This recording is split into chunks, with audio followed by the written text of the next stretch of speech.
Day 16, October 31st. We're back in the same spot this morning that we hunted yesterday morning. I think we saw in the neighborhood of 12 different bucks, and we did jump a buck on the way out that was bedded down the trail towards the camp that I believe I would have shot. And Tom said he saw a really good solid buck heading this direction yesterday morning too that we never saw, so there's potential for a couple of shooters to be here. Plus, just being up on these ridges like this in the early stages of the rut in the morning, it just has a really good feel to it. This morning, if you haven't noticed, it's pretty breezy. We're supposed to have 15 mile an hour northwest wind, which, I mean, it's pretty good. It's not perfect. It kind of blows into that draw at a quartering angle behind me. It's about 30 degrees.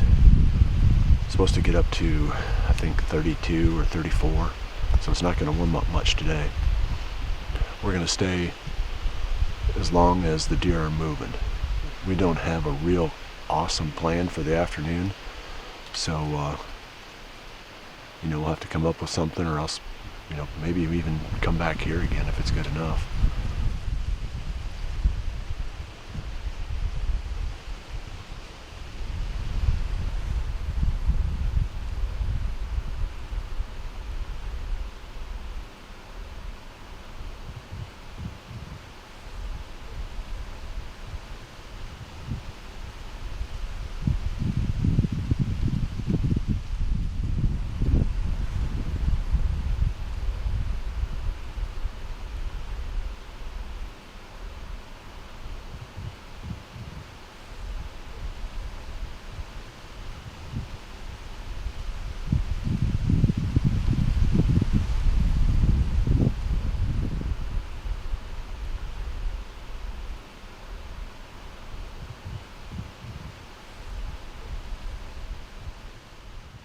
It's about 10:30.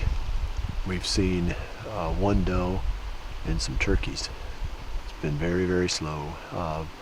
The deer have their own timetable, and today they definitely did not. I guess they bedded early, and they have not gotten up. So hopefully that means that the afternoon hunt will be good.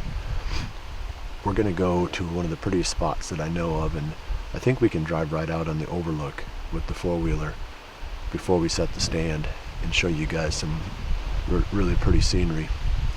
And then we're going to set up on that end of the farm this evening. Fresh, completely fresh area for us, and then probably come back here again tomorrow morning.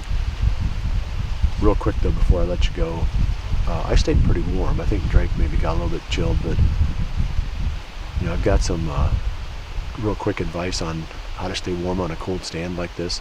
One of the key pieces is the insulated bibs, and you can carry those and then throw them on once you get to the tree. That way you don't get all sweated up while you're heading in. I carry my jacket too, and this jacket isn't windproof, but the bibs are windproof. If you can get something that's windproof, that makes things a lot warmer. Then I wear pack boots. They're kind of big old clunkers. You wouldn't want to walk a long ways in them or try to hang tree stands in those things, but my feet are toasty warm. So we'll check back next time you see us. We're going to be out on the overlook, and then we'll have a fun afternoon hunt, hopefully from there. Realtree's Midwest Whitetail is brought to you by Cuddyback, Drake Non-Typical, Easton Arrows, Frigid Forage, Fuse, Grizzly Coolers, Hoyt, and Realtree.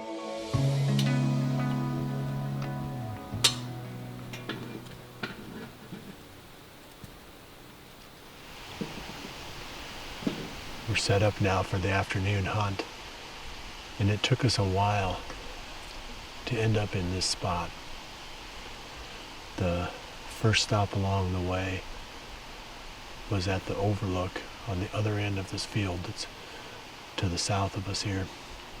This is I think my favorite spot in the state of Iowa. There's a lot of cool places, but it's just beautiful up high on the bluff overlooking the Mississippi River.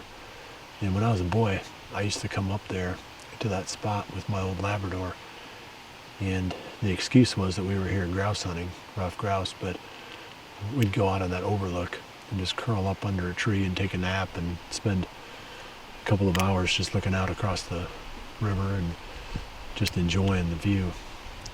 To the south of me is a small cornfield, and they chisel plowed that yesterday. We're set up in a band about 200 yards, roughly 200 yards wide of timber, and then on the other side of that is the really big field that we were sitting on last night and the night before.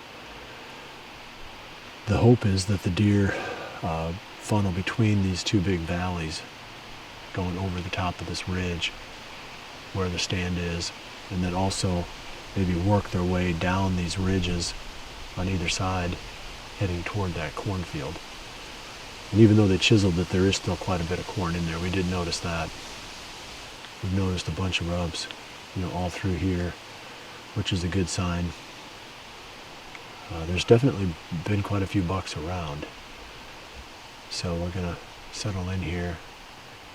Got about probably 3 hours left of legal shooting time here. And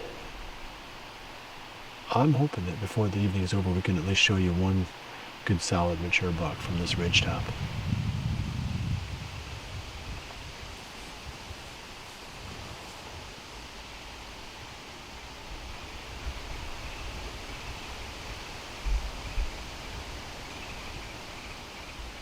I think I said they're still going that way.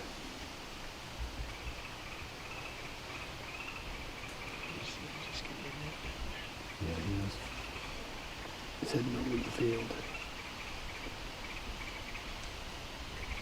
It's a little bit bigger. Are they heading out to the cornfield?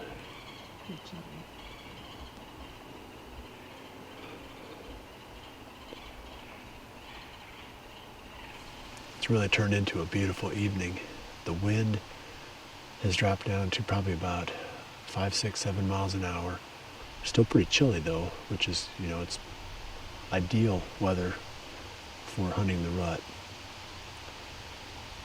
I say there's about an hour left of legal shooting time, and we've seen 2 bucks so far. 2 what are probably 2-year-old bucks, and then a doe and a fawn. The one buck was following that doe and fawn. That's been it so far. I do think though that before we get to the end here, we're going to have something come through again. It's just too perfect. So I'll check back in again right before the end of legal shooting time and bring you another update.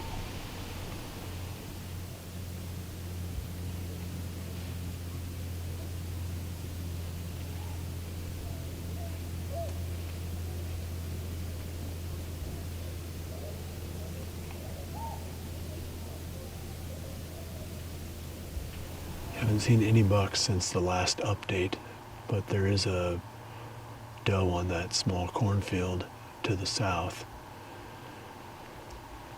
It's been pretty slow today. I don't know why. A lot of times Halloween is one of the prime days. You hear people talk about killing bucks on Halloween all the time, and the conditions today were really good for temperature, and it's just nothing that would slow down the movement, you wouldn't think. Usually if it's warm, they just don't move very well, but it's been plenty cool enough. So we just haven't been in the right place at the right time, I guess, but it's been a slow one for us today. Tomorrow morning's my last hunt here, and then we'll be heading back home again. So we'll bring you at least bring you one more of these from the road. So check back again tomorrow, and we'll bring you the final tally on our trip to Northeast Iowa.